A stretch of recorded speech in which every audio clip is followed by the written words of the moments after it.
Good morning, Frank. We've just walked through the Seminole Historical Museum, now on the same property that occupied the Seminole City Hall when you became our first city manager. How does it feel to be back on this landmark spot? Michelle, it's wonderful. The facility here is just outstanding, and congratulate you and the Historical Society for all that you've done to get the space available for the public. It's going to be a true asset to the community. It's always nice to be part of Seminole here at City Park and City Hall. Actually, when I was hired, City Hall was here 20 years ago, so we've made some drastic improvements to the facility Absolutely. since then, but it's always nice to be back.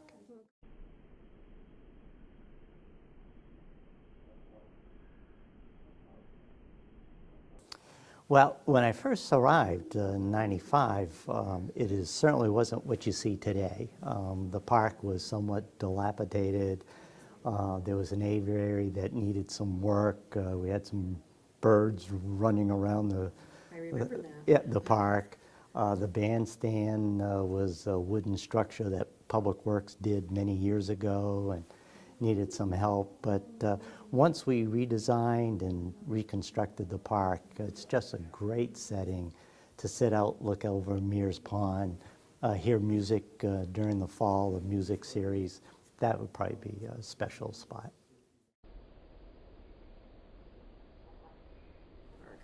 Well, and actually, you've told me some of Well, it. yeah, I mean, certainly the first year or two, trying to get adjusted and see what needed to be done to make this a place where folks would come and enjoy. We certainly wanted it to be family friendly, so there's a wonderful children's area here in the park. But certainly the Music in the Park series, creating that band shell that's there now. Actually, when I arrived, the band shell during certain parts of the year, during the rainy season, was actually encompassed by water, so we could not use it. Obviously, the redesign, reconstruction addressed that issue, and now it's year-round use.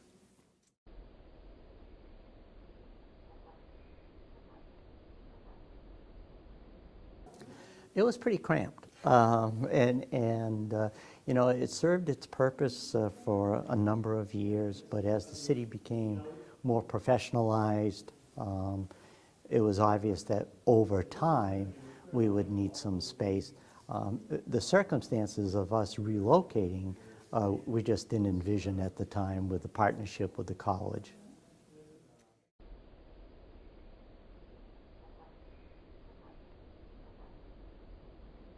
Well, the only location that we actually had was here at City Hall, and in fact, we're sitting in a portion of the building that was used for Public Works. It's an all-concrete structure. It was probably our strongest structure we had at the time, and it was an eye-opener in that, as the city manager, I was required to have staff here during the weather events. I think the employer has an obligation to put employees in a safe place if we're requiring them to report. And this was probably the safest location, but it was an eye-opener. And after 2004, we became very aware that we needed to do something much better for future safety of the community.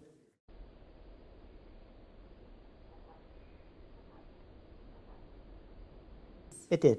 2004, 2005 were very active storm seasons, and it did cause some attention to the state building codes, and they have been strengthened as a result of that.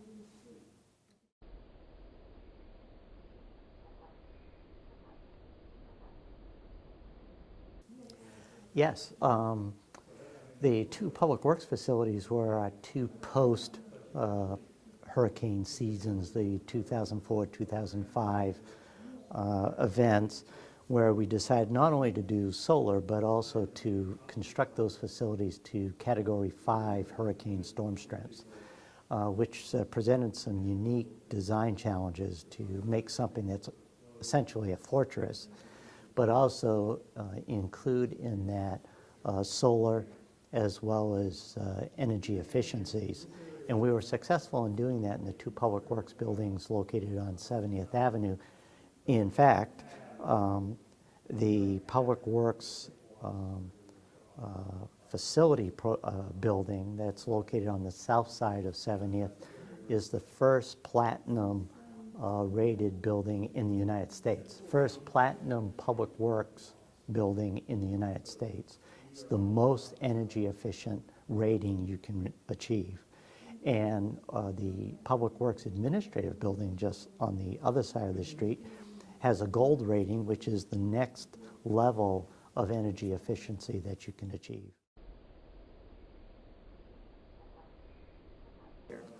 Well, that's an interesting story. Mayor Mangum, the government changed from a strong mayor to a city council, city manager form of government under his end of his term. And in fact, the first request for manager applications happened under his administration. I was an applicant at that time and was not selected to be interviewed. They went through a process, and evidently those folks that they interviewed, the council at the time was not happy with, so they decided to re-advertise. And at that time, Mayor Reeder came into her position, and during the second round of screening, I was selected for interview and was selected to be the city's first city manager. Shortly after my arrival here as city manager, Mayor Mangum introduced himself, and we developed a true friendship over those years, one that I greatly enjoyed. He certainly provided a good historical perspective, and he understood that my position was to professionalize this local government, make it more responsive to the city council. And we had a great relationship.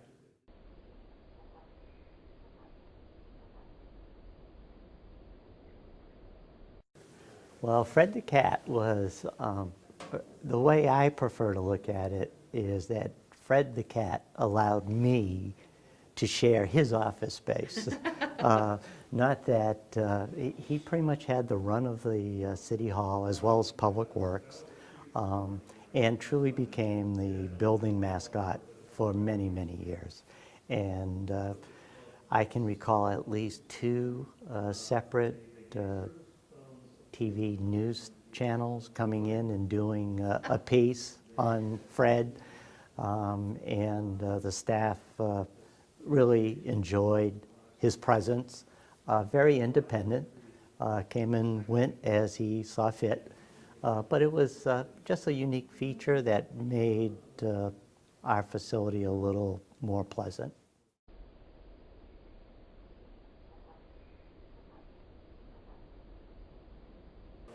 Well, I was very involved in my service to the city. In addition to my general city management responsibilities, I have project management experience, so I managed virtually every major project during the past 20 years. And in this particular case, clearly I wanted something that would be respectful of its location. Definitely wanted the design to meet the needs of the Historical Society. And as it turned out, we have just a great community space in the community room for rentals and for community use in general. But we also have dedicated space for the Historical Society and much needed additional storage space for city government. So it's truly multi-use facility. We were able to incorporate solar as part of the design, as well as some energy efficiencies. Well, and there's a number of reasons why I think it's just ideal. One, the Mears Pond, the Mears legacy on this property, proximity to the old railroad line that used to traverse through the community, and the opportunity to design with architects that were most accommodating. We've met numerous times with Historical Society staff to make sure we understood the needs. It's state of the art. It will definitely serve the community and the Historical Society for many years to come. It certainly will.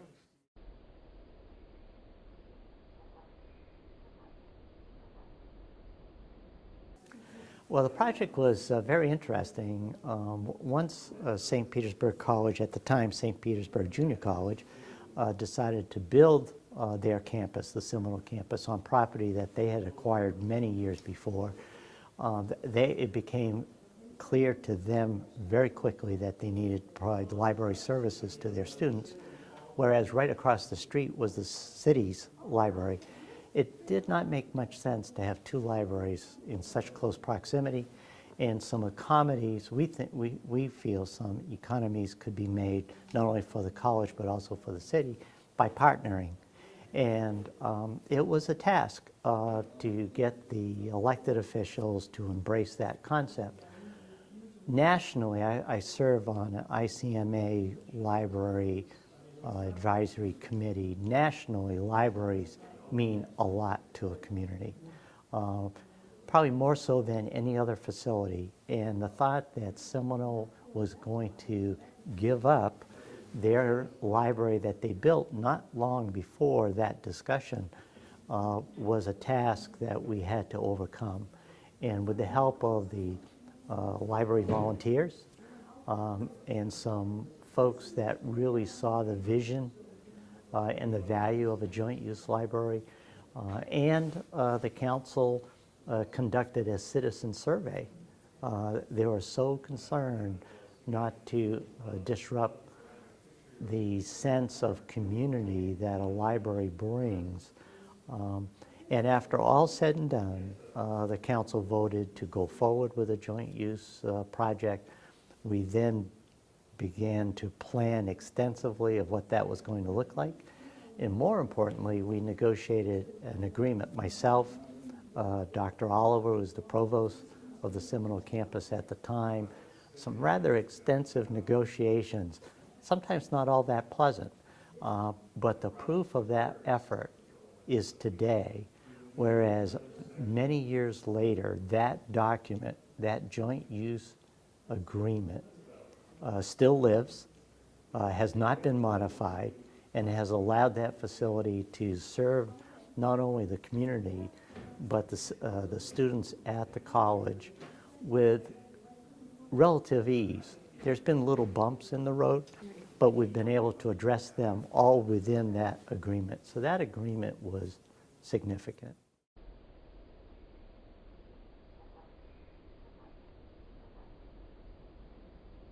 Well, I'm just now entering, retirement, and I think when I announced my decision to retire with the city council and others in the community, it's not something that you have tried before and you're really going to like it. It's something that you kind of put your foot in the water and see if it's warm or cold. And so I'm now into my third month of retirement. I've been relatively busy doing some home improvement projects for not only myself, but I have two daughters that have quite a list, and a sister that in Boston that also has quite a list. So I'm going to be fairly busy with home improvement projects for the time being. But I also have been contacted for a number of consulting opportunities. Not quite sure yet if I'm really ready to truly retire. But it's been busy. The last 3 months have been very busy. But I do hope to stay active and would welcome opportunities to volunteer my time where I think it would benefit. Maybe there might be an historical society out there that might be looking for someone to staff a facility for a few hours. Those types of things that are truly going to look at for things that I enjoy doing. Right. And volunteering to do those things.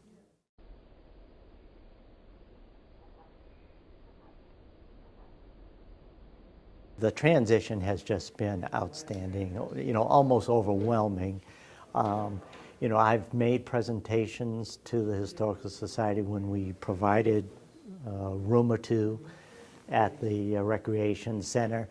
And I'll tell you, it was that demonstration of true community interest from those volunteers, those Historical Society members, that convinced me that they were worthy, if you will. I use that term cautiously, but or maybe deserving of some dedicated space on public property for the benefit of the community. So I think it was a great first step because it achieved a number of things that maybe folks were not aware of. It demonstrated to us, the city administration, that there's a core group of folks that really wanted to do something for the community in the form of a museum.